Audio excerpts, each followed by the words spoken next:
Assalamualaikum warahmatullahi wabarakatuh. Alhamdulillah kesempatan kali ini kita bisa berjumpa kembali di channel YouTube Si Anak Soleh. Insya Allah kita akan mempelajari atau belajar bagaimana membuat permaling yang bagus. Ya, apa itu permaling? Itu kan permaling adalah URL itu kan sistem URL yang ada di WordPress, biasa disebut dengan permaling gitu kan. Jadi kalau kita membuat artikel itu kan, baik itu tipenya post atau page seperti itu, secara default Google WordPress itu akan memberikan link itu kan, yang kemudian nanti bisa diakses publik umum oleh pengguna secara global seperti itu. Sebagai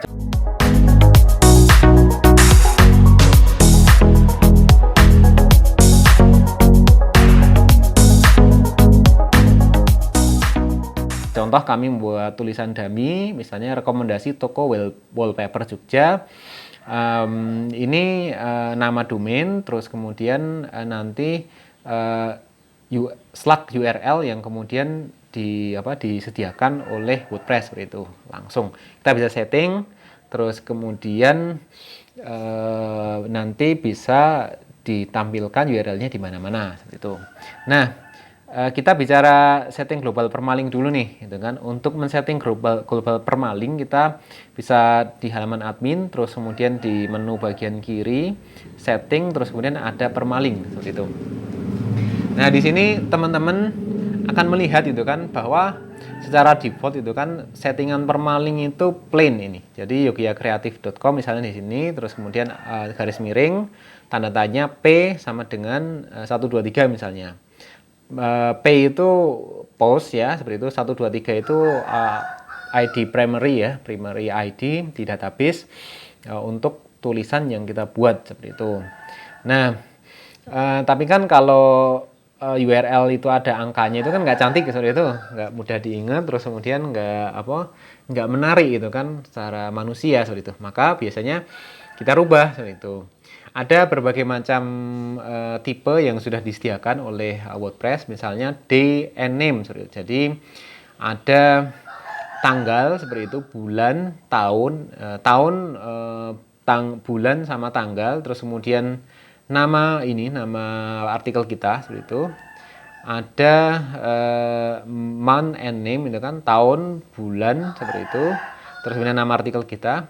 Ada numerik seperti itu. Numerik langsung ini kategorinya, terus kemudian ID post kita itu kan seperti itu. Ada post name seperti itu. Atau kemudian kita juga bisa custom itu kan. Ini ada berbagai macam pilihan, year untuk tahun, month untuk ini bulan seperti itu, day untuk tanggal hari, hour bahkan jam, minute bahkan ada, second juga ada. Jadi ketika jam berapa artikel itu dipost, menit berapa artikel dipost itu jadi parameter untuk kemudian URL itu. Terus kemudian post ID-nya juga bisa, post name juga bisa, kategori juga bisa, bahkan berdasarkan author juga bisa seperti itu. Jadi kita bisa nyeting misalnya nama domain, nama author, terus kemudian post name-nya juga bisa. Nah, kita cenderung pakai yang mana nih untuk setting permaling seperti itu? Untuk web yang itu jumlah artinya sedikit seperti itu, nah kami biasanya menyarankan pakai sistem post name ini. Pakai sistem post name di mana URL-nya itu sederhana. Jadi nama domain, terus kemudian nama post name-nya. Post name-nya itu nanti diambil dari settingan di saat kita membuat artikel, baik itu post ataupun page seperti itu. Kita pakai itu. Nah, nanti lain ceritanya ketika kita itu mengelola website yang sudah banyak. Misalnya kita mengelola website yang itu penulisnya banyak seperti itu, dan masing-masing penulis itu mereka orang yang terkenal seperti itu, yang mereka punya istilahnya punya harga diri, ingin diakui seperti itu. Maka kita bisa setting dengan custom structure saja itu kan.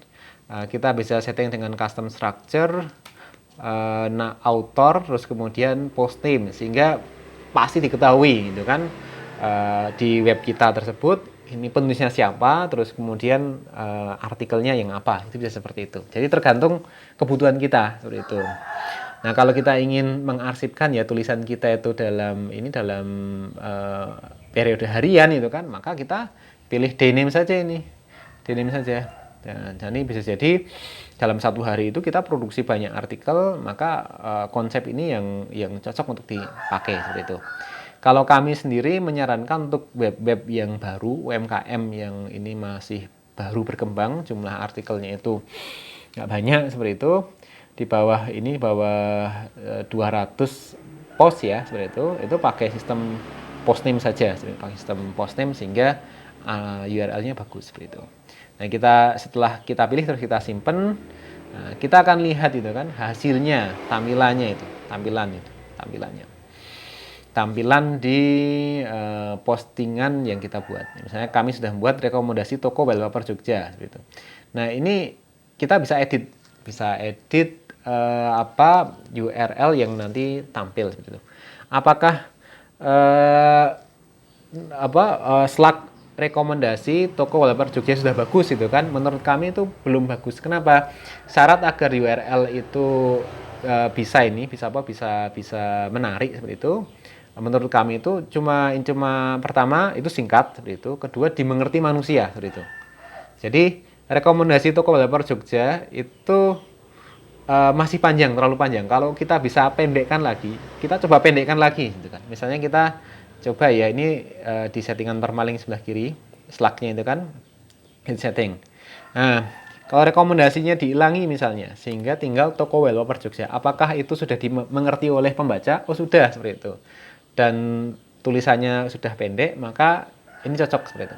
Apakah kalau kita pendekkan lagi menjadi wallpaper Jogja seperti itu, apakah nanti sudah dimengerti manusia? Sudah dimengerti manusia, tetapi dalam pengembangan website misalnya, suatu saat kita akan menulis tentang tukang wallpaper Jogja, bukan toko ya, toko sama tukang itu berbeda misalnya, maka kita akan kebingungan itu kan. Nah, jadi tergantung ini desain pengembangan website yang kita mau kembangkan website kita seperti itu. Kalau kami sudah punya rencana mau buat tulisan toko wallpaper Jogja sendiri, terus tukang pasang wallpaper Jogja sendiri, maka Slack-nya yang cocok toko wallpaper Jogja. Coba kita update, terus nanti kita cek ya. Nah ini, jadi nama domain, terus toko wallpaper Jogja. Ini sudah istilahnya sudah dimengerti manusia, singkat seperti itu. Jadi insya Allah akan lebih disukai oleh mesin pencari ketika URL itu singkat seperti itu. Menurut sumber-sumber artikel yang kami baca seperti itu. Tapi kenyataannya kita nggak tahu karena algoritma itu kan rahasia dagangnya Google ya, sehingga kita nggak bisa mengetahui 100% ya, hanya sebagian saja yang sudah diteliti oleh orang lain. Nah, itu tadi bagaimana setting permaling ya di WordPress seperti itu yang bisa kami share ya secara inti. Permaling itu kita buat pertama sesingkat mungkin, terus kedua manusia itu sudah memahami inti dari tulisan itu apa. Jadi lihat URL-nya itu sudah tahu, oh tulisannya tentang ini seperti itu. Nah, kita juga harus memperhatikan bagaimana nanti pengembangan website kita. Jangan sampai ke depan mau nulis tulisan yang berkaitan dengan itu kita bingung itu, permalingnya sudah dipakai itu kan. Nah, kita bingung seperti itu. Itu yang bisa kami share ya seputar bagaimana setting permaling di WordPress. Itu tips dari kami, semoga bermanfaat. Jika rekan-rekan sahabat semua ingin diskusi lebih lanjut, silahkan gunakan kolom komentar di YouTube. Insya Allah nanti akan kami balas ya, seperti itu. Atau jika sahabat semua menilai bahwa video ini bermanfaat, monggo silahkan like, share, atau subscribe channel kami. Sekian dari kami, terima kasih. Assalamualaikum warahmatullahi wabarakatuh.